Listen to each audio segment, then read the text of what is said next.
could be wrong, I could be right.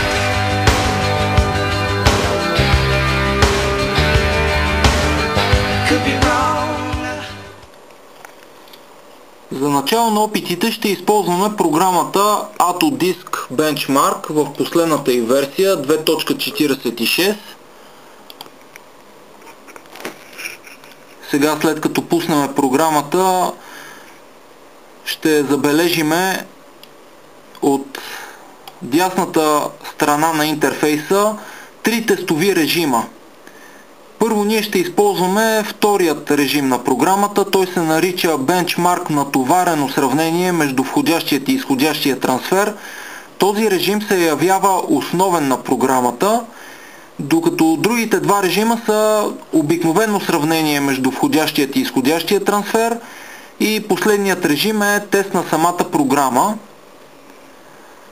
От опциите избираме също преносим диск буквата H, защото знаеме, че картата се появява в компютъра именно под буквата H. Определяме и размера на тестовият файл, който да е в границите от 2 килобайта до 8,2 мегабайта. Total Length представлява максималната площ, която ще използва програмата от флаш паметта. Тук стойността е 256 мегабайта и ние я оставаме такава по подразбиране. Последната опция, която ще разгледаме е QDepth. Това е задълбоченост на теста. Тук стойността е 4, оставяме такава по номинал.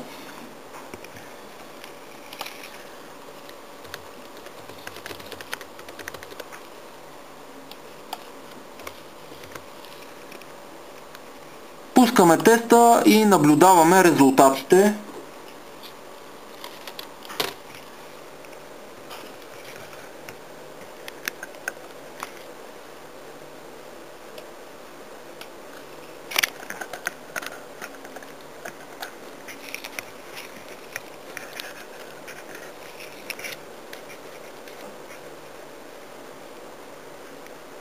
Тъй като самият тест ще отнеме известно време, ще ви кажа, че Autodisk Benchmark е една от най-старите програми за тестване на скоростите при твърдите дискове.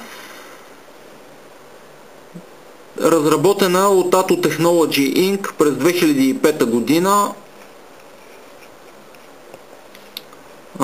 Тя все още се използва заради точните резултати, точните стойности, които показва и заради лесното тълкуване на графиките.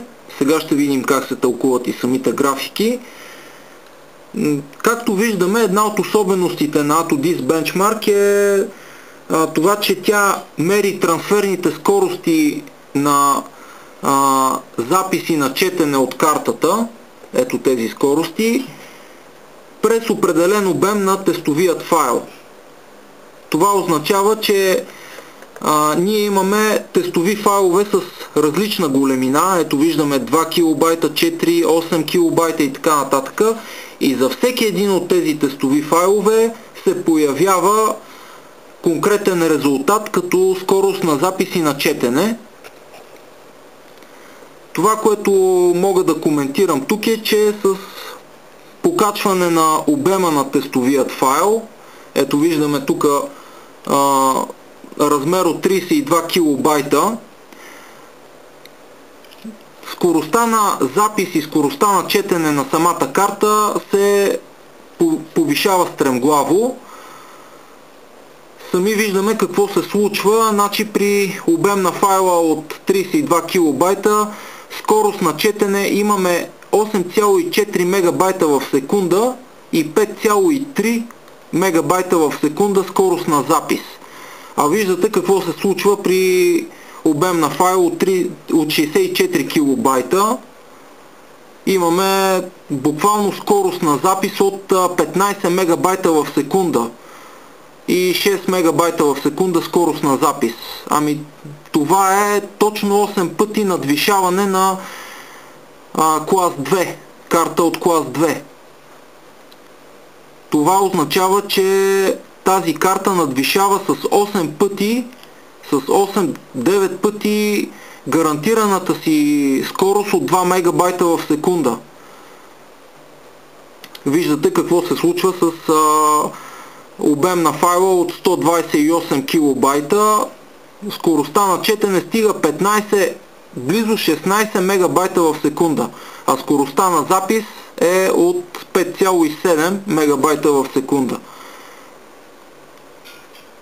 Разбира се, в началото, там където са съвсем малки тестовите файлчета от порядъка на 4 килобайта, 8 килобайта, тъй като обема на файла е съвсем мъничък, самата карта все още не може да развие пълния си потенциал, пълната си скорост и наблюдаваме по-скромни резултати.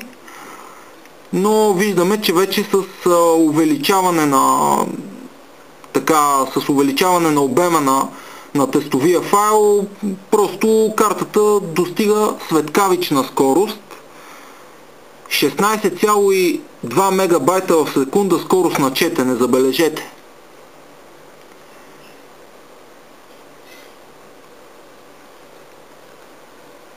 С една дума, тази карта няма да ви създава абсолютно никакви пречки при записването на каквото и да било, на четенето на каквото и да било.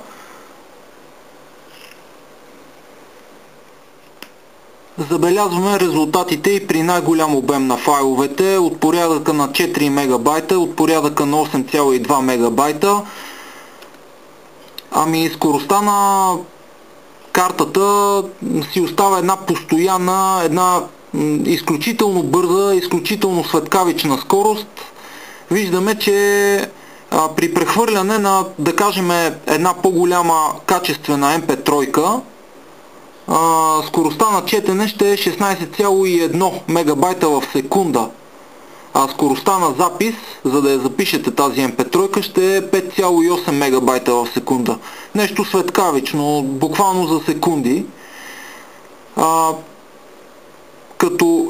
Като извод на показаните резултати можем да кажем, че с тази карта, независимо от това, че тя е клас 2, може спокойно да играете, да плейвате най-новите игри от вашия телефон, от вашето устройство. Няма да имате абсолютно никакъв проблем с GPS навигация и с абсолютно всякакви приложения. Скоростите са главозамайващи. Просто наистина скоростите са прекрасни. Няма да ви създават абсолютно никакъв проблем. Това се случва всъщност само при една марка. Това се случва при SanDisk и при качествените продукти на SanDisk. Сега остава да проследиме резултатите и при другите два режима на програмата, при обикновено сравнение и при тест на самата програма.